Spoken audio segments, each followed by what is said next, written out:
Good evening. The evening news. I am Adebare Ejimakide.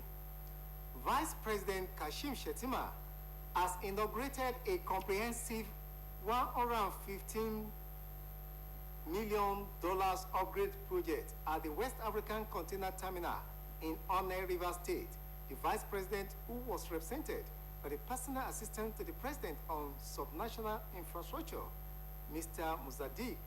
Mustafa, commended APM Terminals for its huge investment in WACT, assuring the company that the federal government will continue to provide enabling environment for businesses to thrive.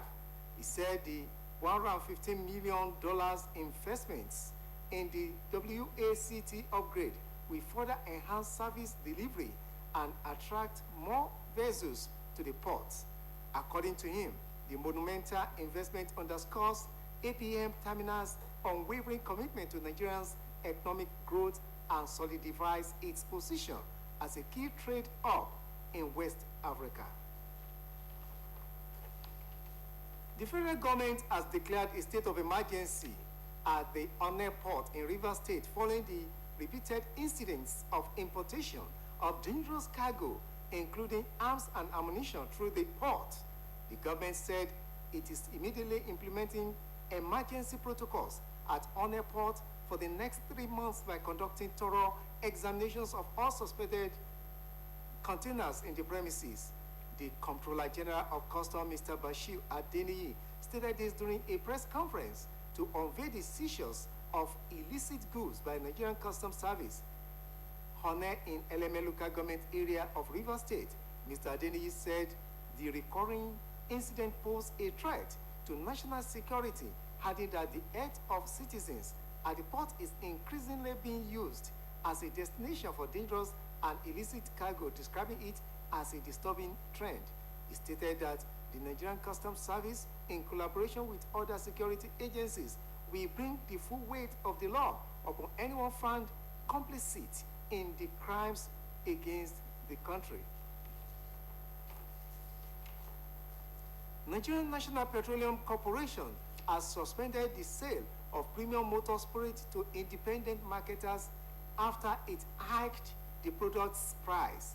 The National Vice President of the Independent Petroleum Marketers Association of Nigeria, Mr. Ahmed Fashola, made it known to newsmen that the NNPC stopped selling fuel to independent marketers when it raised the price of a liter of PMS to 855 naira and above across its retail outlets nationwide.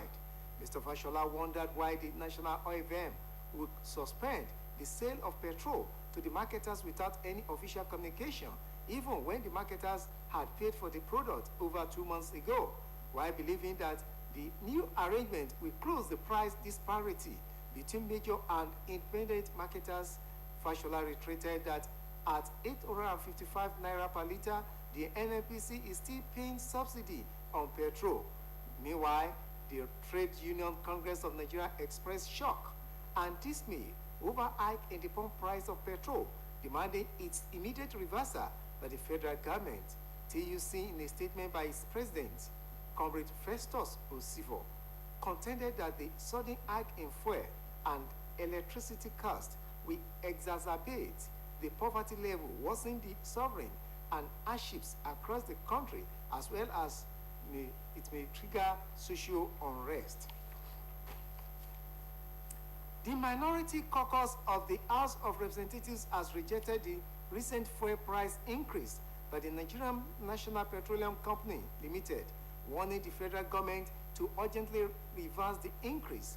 Condemning the price hike, the caucus said the development was not only ill-timed, but also grossly insensitive to the harsh economic conditions being experienced by Nigerians across the country. A statement signed by the minority leader of the House of Representatives, Kingsley Chinda, warned the fuel price hike will ultimately erode the already fragile purchasing power of millions of citizens, pushing more families into poverty. He noted that the decision came at a time when the nation is grappling with unprecedented economic challenges, including rising inflation, high employment, and the depreciating value of the naira. The minority leader said the caucus is concerned that the decision by the NNPC appears to have been made without adequate consultation with relevant stakeholders, including the National Assembly, which represents the interests of the people. The caucus also urged the federal government to explore and implement more sustainable measures to stabilize the economy without placing an additional burden on the people. Microsoft co-founder Bill Gates has urged Nigerian leaders to prioritize tackling malnutrition and food insecurity as part of Nigeria's development agenda. He made the appeal in his address at the National Economic Council, presided over by Vice President Kashim Shettima at the Presidential Villa, Abuja. Gates stressed that the nation's long-term stability and prosperity could be at risk without urgent investment in nutrition and agriculture. The business mogul, whose foundation has invested over $2.8 billion in Nigeria to date, highlighted the severity of the country's food security crisis, noting that Nigeria has the second highest rate of food insecurity in the world. According to him, climate change, land degradation, and soaring food prices have compounded the issue, leaving millions of Nigerians vulnerable to hunger.